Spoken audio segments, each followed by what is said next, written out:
Hey, what's going on, guys? Eric here with FisherDrumming.com. Today I'm going to be showing you a really cool exercise that incorporates all four limbs and will improve your coordination, your time, your precision, and overall independence. There's two separate rhythms happening here. One is with your hands and the second with your feet. First, let me teach you what your hands will be playing. This is the main part of the exercise. Counting 16th notes, it's a 2-bar phrase that leads with the right hand and then repeats leading with the left hand. Now this phrase is a paradiddle parade. We have a lot going on, so get ready to focus and listen to the rhythm, not just the notes. Now here's the whole thing.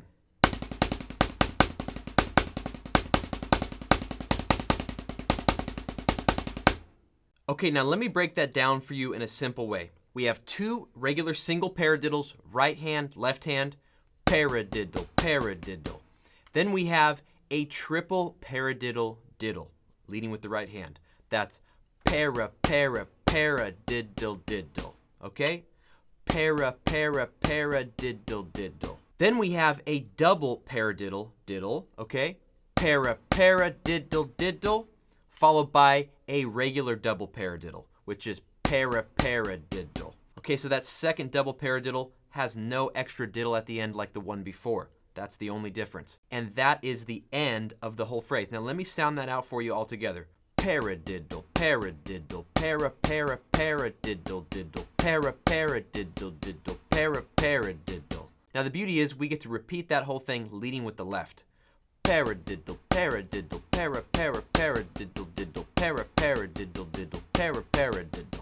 Okay, so back to back.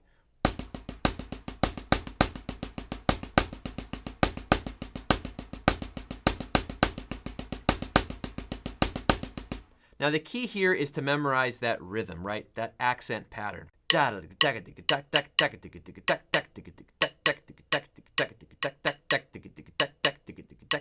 But when you're playing it really slow and you're just learning it in the beginning, you want to just break it down in those three parts I just went over. So practice one section at a time and then try to put it all together. Now for some of you, this is going to be a double lesson where you just need to take a week and work on that hand portion before you even need to work on the rest of this exercise.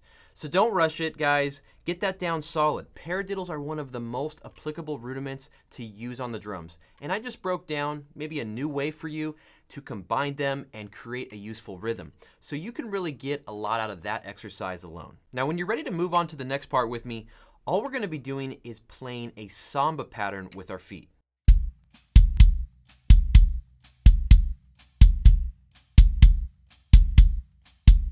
Now this is where your brain is going to punch you, but you have to teach him who's the boss. You'll find it difficult to keep the samba consistent as the notes with your hands are accenting in different places than your kick. It's a natural tendency to want to place that kick under your lead hand accents, but your kick needs to stay in the same groove. So start off with 1 bar of samba to get your groove set and then add in your hands. Now I'm going to show you the full exercise, playing those paradiddles over the samba at a couple different tempos. Check it out.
Once your mind gets used to the placement of the notes and memorizes how it feels, then you can work on making it sound pretty. Line up your notes and try not to flam between your snare and kick. This exercise really hits a lot of different areas, and it will give you some new creative freedom once you master it. And that's what I'll be showing you in the next lesson. Stay tuned for next week's lesson because I'll be showing you some useful ways to use those paradiddles on the set to develop your vocabulary in some new ways. So guys, if you want a system that teaches you everything you need to advance faster in your drumming, I've put together a free 30-minute training where I teach you my top 3 keys to advanced drumming. Now you can sign up for this free webinar training right here in the pop-up icon that shows up on the screen, or visit the link down in the description below. Now if you're new to the channel, become a subscriber and get updated with new lessons by hitting that bell icon so you get updated when I come out with a new lesson. Alright guys, that's going to do it for this lesson. Stay tuned for next week's lesson where I show you how to apply these paradiddles on the set. Later.